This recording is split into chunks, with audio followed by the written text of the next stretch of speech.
Let's dive right into this lesson about medieval torture methods. The ranking doesn't really play a role, because all of the following methods are psychotic and usually lead to death. Torture number 1, stoning or lapidation.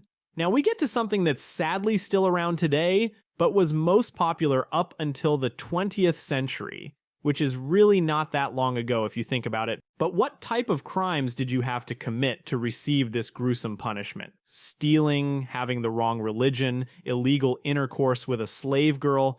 Yes, a slave girl, not a slave boy. But don't think sleeping with a slave boy was any safer than sleeping with a female slave, because any kind of homosexuality was a great way to turn your head into strawberry jam. There were different ways this execution could go down, but one thing always stays the same. The victim would be buried neck deep in the ground and surrounded by a group of yelling men who cannot wait to finally squash your head. The local murderer, squashed. Your daughter, who had intercourse before marriage, squashed. Your homosexual brother, squashed. The man with a harem of 30 women who constantly cheats on his wife, nah, he is fine. During the execution, an organized group throws stones at a convicted individual until that person dies. Honestly, there are no different outcomes or options when it comes to this. You could only hope that the first rock hits you with enough force to send you into the land of dreams. Torture number 2, flaying, better known as getting skinned alive. This torture is no stranger to Game of Thrones fans. Flaying was perhaps the most painful of all ancient world execution methods because of its slow process. The victim was first stripped and their hands and feet bound to stop any movement. The torturers would make a few long cuts around the body and then pull it, separating the skin from the muscles. In some instances, parts of the person's body were even boiled to make the skin softer and easier to remove. The worst part is that people wouldn't die immediately, but could stay alive for days like that without any skin. They were usually skinned and chained up outside, vulnerable to weather elements, small animals, birds, insects. This was also quite the event, because people would gather to further torture them by throwing rocks or similar objects at them. So flaying was fun for the whole family. There were countless ways one could die from flaying: shock, blood or fluid loss, hypothermia, or infection, doesn't matter. The important part is that death would take hours, if not days, to finally appear. This method of execution was rather rare, but it was usually used to showcase how powerful the rulers were. I mean, look at them. They can flay people alive, so better be impressed. Torture number 3. The Roman candle. We all always hear stories about witches getting burned at the stake by Christians, but many people don't know that many years prior, Christians and other people were burned alive by Romans. History is filled with ruthless and psychopathic figures, and the Roman ruler Nero is one of them. He hated Christians so much that he used them as human candles or torches for his garden parties. First, the victims were tied and nailed to tall stakes. Then flammable liquid was poured over them before they were set alight. Because burning them directly would be too easy, the fire started at the feet to prolong their suffering. You could only pray that the inhaled smoke knocks you out before the fire finally reaches you. This torture was extremely painful and was no fun for anyone involved in the process, except for Nero. He loved it. Torture number 4, molten golden shower. Even if you enjoy a yummy golden shower, I can assure you that you would better skip this torture.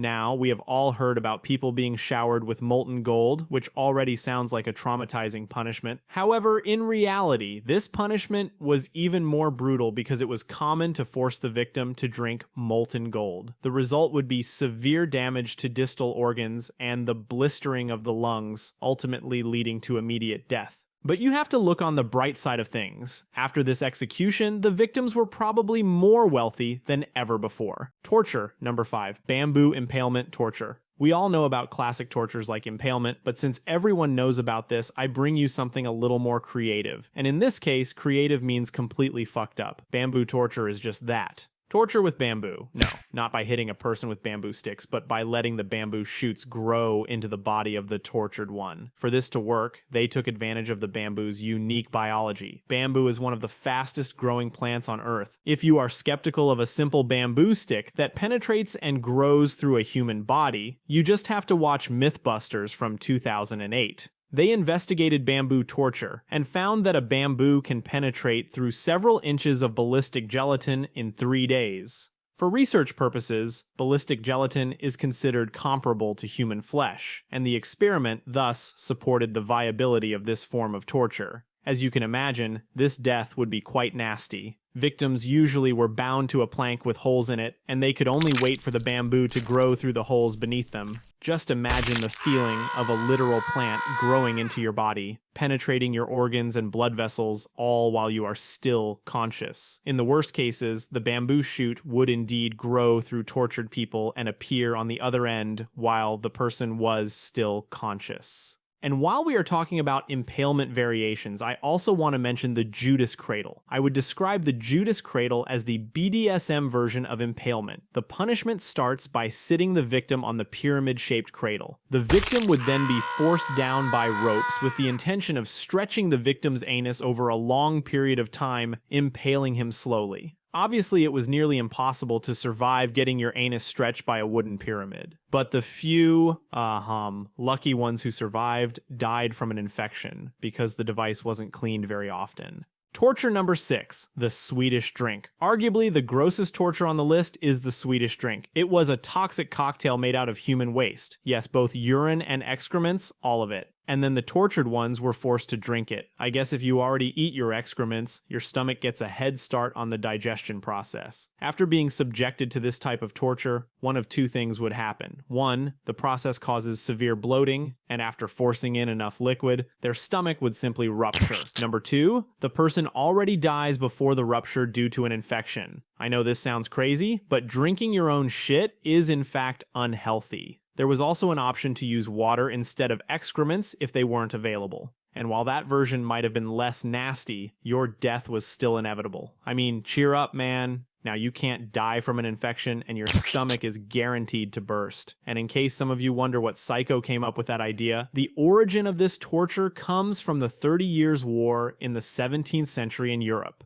The reason why it is called Swedish drink is that Swedes performed it on captured German soldiers. Torture number 7, the breaking wheel. The breaking wheel was a huge wooden wheel to which the punished one would be tied down and then beaten up with heavy objects. Sometimes those wheels were placed vertically on a spinning system and fire would be lit underneath so that when the torturer would spin the wheel, the tortured one would get burned for a few moments. So remember, the breaking wheel could also become an alternative to your stove.